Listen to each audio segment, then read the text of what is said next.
नमस्कार. मी आशाच किचनमध्ये आपल्या सर्वांचं स्वागत आहे. आज आमच्या सोसायटीमधल्या गणपतीची आहे आरती. त्यासाठी मला बनवायचा आहे प्रसाद आणि जायचं आहे आरतीला. त्यासाठी मी आज बनवणार आहे उकडीचे मोदक. याच्या अगोदर पण मी दाखवले आहे, तरी पण हा प्रसाद बनवायचा आहे आणि जास्त प्रमाणात क्वांटिटीमध्ये मला बनवायचा आहे.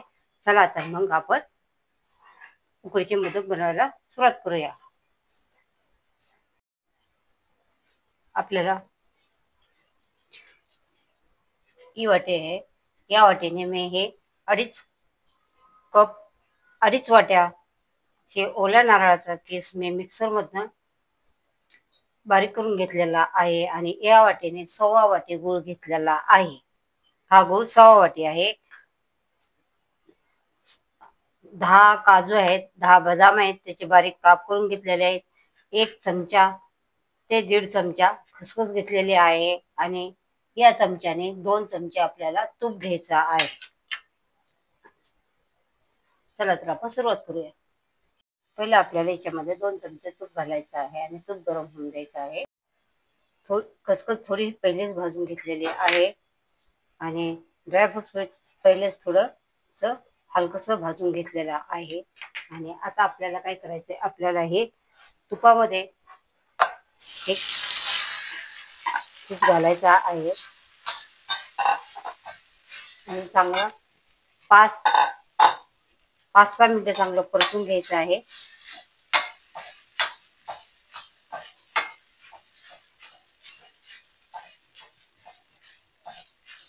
हे चांगलं परतल्यानंतर त्याच्यामध्ये आपल्याला हे चांगलं 5-6 मिनिटं चांगलं परतून द्यायचं, कारण खोबऱ्याचा कच्चापणा पण आपल्याला कमी करायचा आहे. याच्या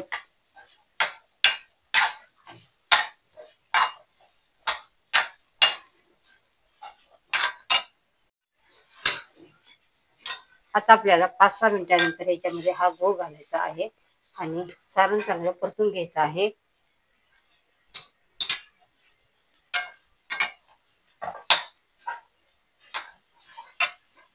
गॅस आपल्याला कमीच ठेवायचा आहे. मध्यम ते कमी गॅसवरती आपल्याला हे सारण चांगलं परतून घ्यायचं आहे. याचा फक्त ओलसरपणा आपल्याला दूर करायचा आहे.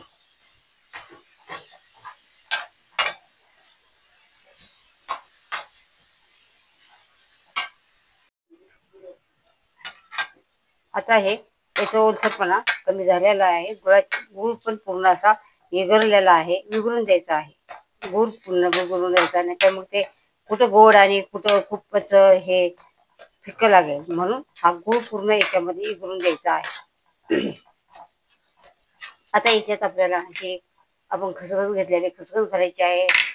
हे ड्रायफ्रूट्स घेतले होते, ते हलकेसे मी भाजले होते, ते ड्रायफ्रूट्स घालायचे आहेत आणि हे चांगलं मिक्स करायचं आहे. आणि तोपर्यंत मिक्स होईपर्यंत गूळ आहे ते आपला सगळा विरघळून जातो आहे. अजून थोडे थोडे खडे कुठे दिसत आहेत. असं आपल्याला थोडस असं हे करून गूळ हे करून घ्यायचं आहे.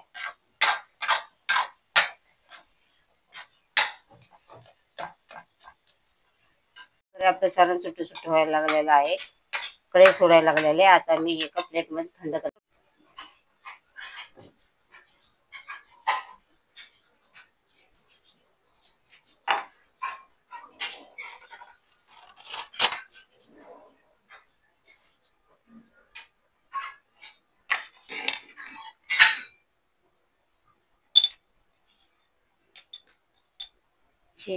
पाव चमचे आपल्याला या सारणामध्ये वेलची पूड ठेवायची आहे, टाकायची आहे आणि थोडं जायफळ खिसून टाकायचं आहे.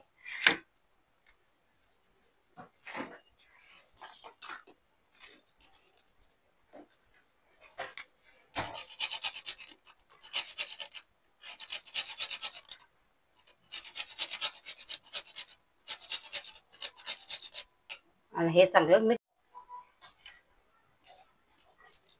तिचे 5 चमचे इलायची पूड टाकलेली आहे, थोडं जायफळ किसून टाकलेलं आहे आणि हे सगळं मिश्रण चांगलं मिक्स करायचं आहे आणि थंड होऊन द्यायचं आहे. तोपर्यंत आपल्याला काढून घ्यायचे आहे आता उकड.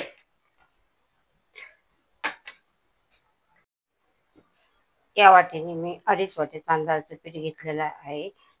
ज्या वाटीने आपण पीठ घेतलेलं आहे त्याच वाटीने आपल्याला पाणी पण घ्यायचं आहे. तुम्ही निम पाणी घेऊ शकता आणि दूध घेऊ शकता. मी 1 वाटी दूध घेतलेलं आहे. दूध थोडं गरम होऊन द्यायचं आहे. त्याच्यामध्ये आता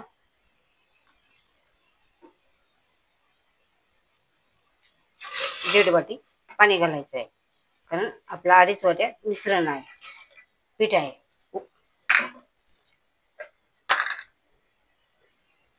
त्यानंतर आपल्याला याच्यामध्ये 1 चमचा तुपाचा घालायचा.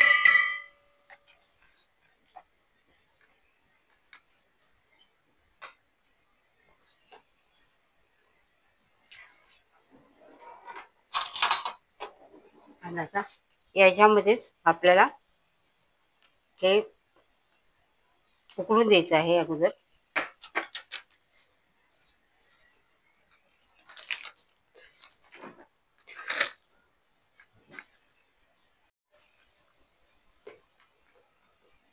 हे मिश्रण चांगलं उकळलेलं आहे. आपल्याला ह्या पिठातच मीठ मिक्स करायचं. आता दूध घातल्यामुळे ते फाटण्याची शक्यता आहे, त्यामुळे ह्या पिठातच मिक्स करायचं आहे. गॅस कमी करायचा आहे. आता उकळल्यानंतर मी 1 चमचा याच्यामध्ये तूप घातलेला आहे. आणि थोडं थोडं करून तुम्हाला हे उकड काढून घ्यायचे आहे. टाकायचं आहे पीठ, ढिकळं पण नाही होऊन द्यायच्या.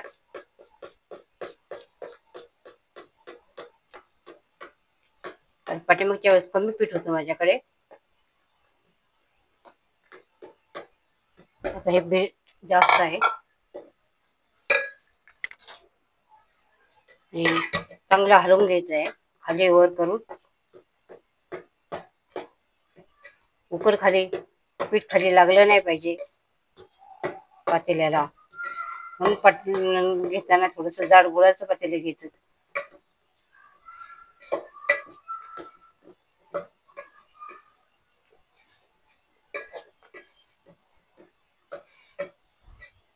बरोबर 2-3 मिनिटं आपल्याला हे फक्त 2-3 मिनिटं आपल्याला हे उकड परतून घ्यायचे आहे. याच्यावरती परत 4-5 मिनिटं झाकून ठेवून बंद करायचं आहे. गॅस बंद करून घ्यायचा आहे. कारण ह्याच्यामध्ये ह्या मोदकामध्ये मेन म्हणजे उकड जर व्यवस्थित झाली तर मोदक चांगले होतात. उकड चुकले तर मोदक पण चुकतात. आता मी गॅस बंद करत आहे आणि 2-3 मिनिटं झाकून ठेवत आहे. ही कोड आपल्याला 4 ते 5 मिनिटं अशी झाकून ठेवायची आहे आणि गॅस बंद करायचा आहे. आपल्याला ही आता सगळी काढून घ्यायची आहे पातेल्यातली.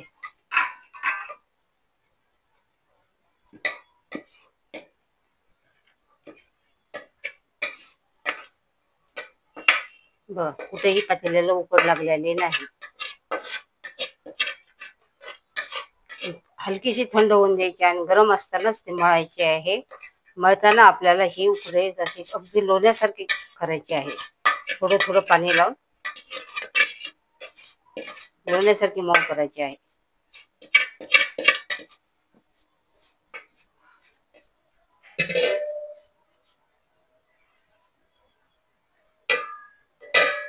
आता हाताला गरम लागत असेल तर तुम्ही तांब्या वगैरे काही पण घेऊ शकता आणि त्याने मळू शकता. आता मी मळण्यासाठी एक तांब्या घेत आहे. त्याने ह्याच्या गाठी फोडत आहे. असं आपल्याला करायचं आहे. गरम गरमच्या हाताने मळणं शक्य नाहीये. अशा प्रकारे मी हे उकडीचं पीठ मळून घेत आहे. आपल्याला हाताला थोडं थोडं पाणी लावायचं आहे आणि हे उकड मळून घ्यायचे आहे.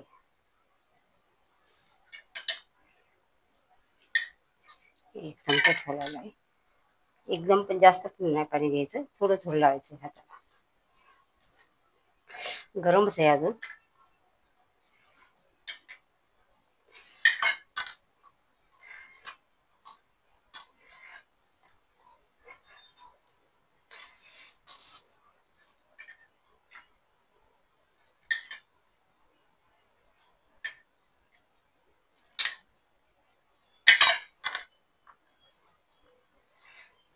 म्हणजे अजून चटके बसतात.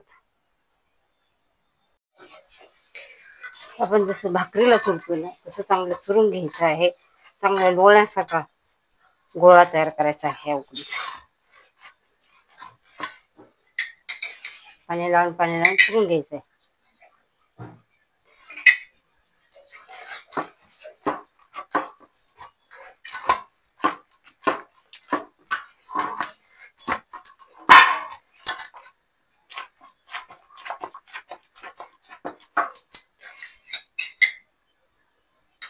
किती पाणी टाकले ठेवले?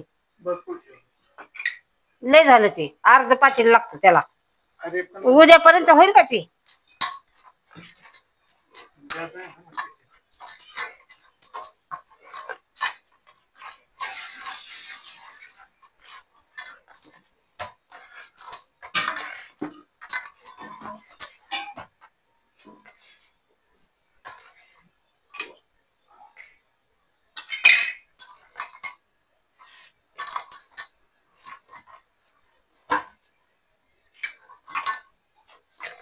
माझ्या हातात जास्त मोठा गोळा बसत नाही म्हणून मी थोडे थोडे थोडे करून गोळा सांभाळून घेत आहे.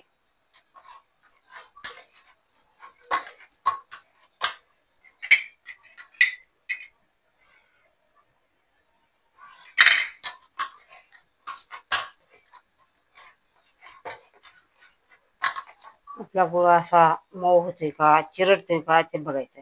चिरटला तर सांगायचं अजून अजून व्यवस्थित मळल्या गेलेले नाही.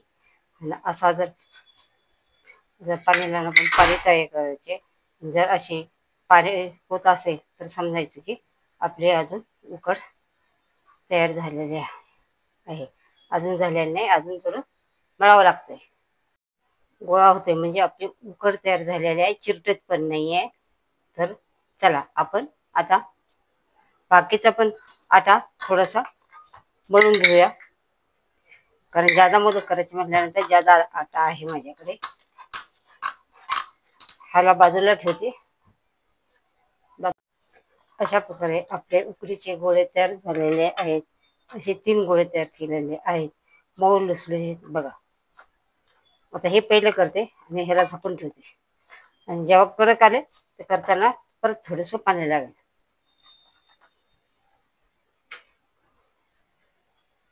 हाताला तूप लावून घ्यायचं आहे आणि याचे छोटे छोटे गोळे करून घ्यायचे आहेत. म्हणजे एकसारखा मोदक येतो.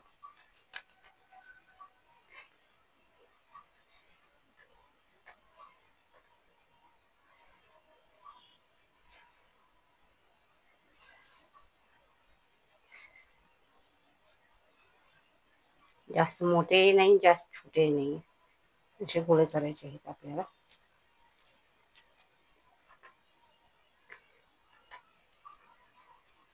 अशा प्रकारे मी सारे गोळे करून तयार करत आहे. आता याची आपल्याला थोड्या हाताला पाणी लावून घ्यायचे आणि पातळशी अशी पारी लावून घ्यायची आहे, तयार करायची आहे. आता मी असं करून बघते आणि नंतर लाटून पण येते का ते बघते. अशी वाटी बनवायची आहे.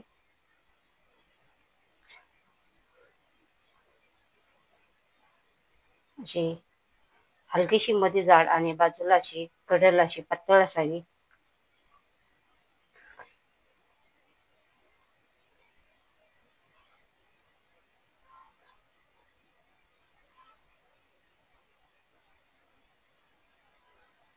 याच्यामध्ये आपल्याला एक चमच्यावर सारण घालायचं आहे आणि हे आपल्याला एका बोटाने खालून वरपर्यंत अशा कळ्या घालायच्या आहेत. वरून खालीपर्यंत खालून वरपर्यंत अशा घालायच्या आहेत.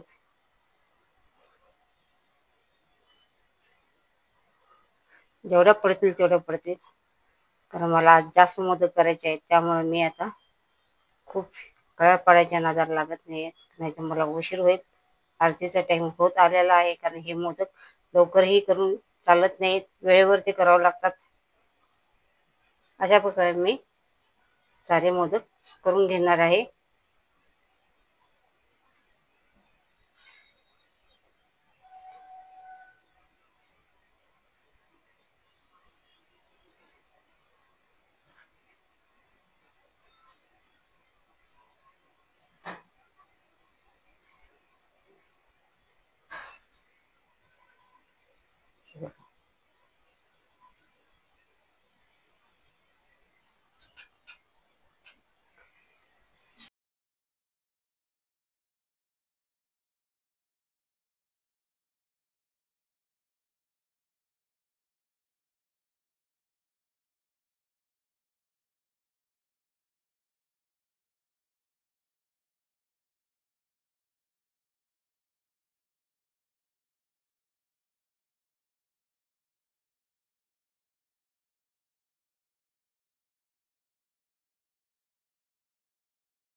अशा प्रकारे आपल्या उकडीचे मोदक तयार झालेले आहेत. हे मला आता खाली आरतीसाठी घेऊन जायचे आहे. चला तुम्ही पण असे मोदक बनवून बघा. अशाच किचन लाईक करा, सबस्क्राईब करा, कमेंट करा. पुन्हा भेटू नवीन रेसिपी घेऊन. चला बाय. हे मोदक मी पहिले पण तुम्हाला दाखवलेले आहे.